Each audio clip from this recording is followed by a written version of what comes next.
நேற்று இரவு 10 மணி சுமார் 10 மணி அளவில் மறைந்த திரு சண்முகம் அவர்கள் கட்சி அலுவலகத்திலிருந்து இருசக்கர வாகனத்தில் அவர் வீடு திரும்பிக் கொண்டிருந்த பொழுது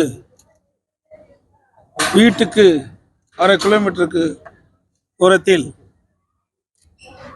அவருடைய இருசக்கர வாகனத்தை வழிமறித்து அவரை தாக்கி படுகொலை செய்திருக்கின்றார்கள்.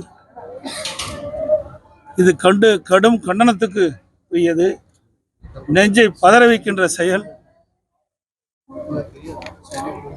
அவர் படுகொலை செய்கின்ற பொழுது அந்த வீதியில் இருக்கின்ற தெருவிளக்குகள் அணைக்கப்பட்டிருக்கின்றன. திட்டமிட்டு இந்த படுகொலை செய்யப்பட்டிருக்கின்றார்கள். மற்றும் இந்த படுகொலைக்கு காரணமானவர் 55வது வார்டு தனலட்சுமியுடைய கணவர் சதீஷ் மற்றும் தனலட்சுமி, இன்னும் பல பேர் இதில் ஈடுபட்டிருப்பதாக ஊடகத்திலும் பத்திரிகையிலும் செய்தி வந்துள்ளன.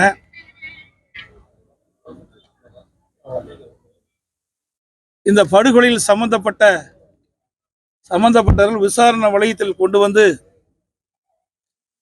பல பேர் கைது செய்யப்பட்டிருக்கின்றார்கள். பல பேர் விசாரணையில் இருந்து கொண்டிருக்கிறார்கள். சில பேர் தேடி வருகிறார்கள். ஆக திட்டமிட்டு இந்த கொலையை செய்திருக்கின்றார்கள்.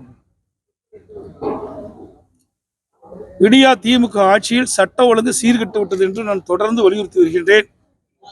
அந்த அடிப்படையில் எங்களுடைய கழகத்தூண் அவர் ஆரம்ப காலத்திலிருந்து கழகத்தில் தன்னை இணைத்துக் கொண்டு சிறப்பான முறையில் பணியாற்றியவர்.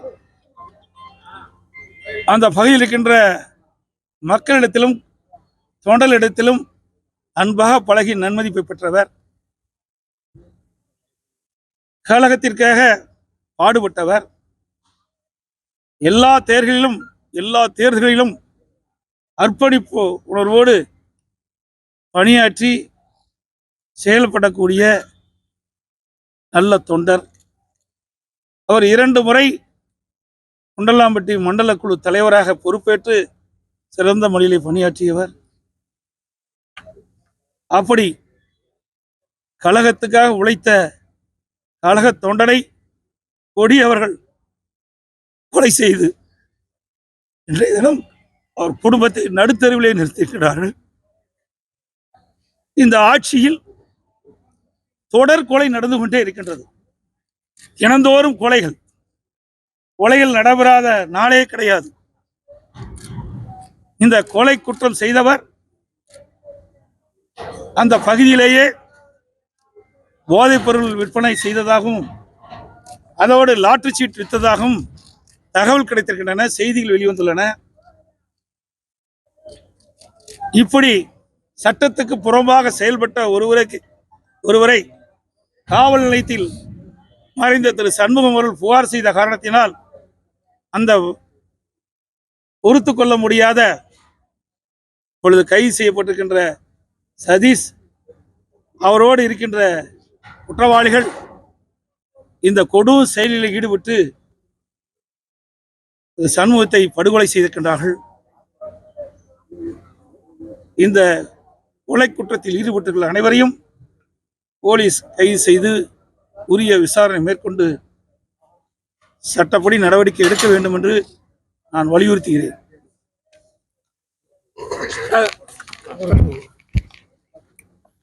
திரு சண்முகம் அவளை இழந்து வாடும் அவர் குடும்பத்தாருக்கும் அவருடைய உறவினருக்கும் என்னுடைய ஆழ்ந்த இரங்கலையும் வருத்தத்தையும் தெரிவித்துக் கொள்கின்றேன்.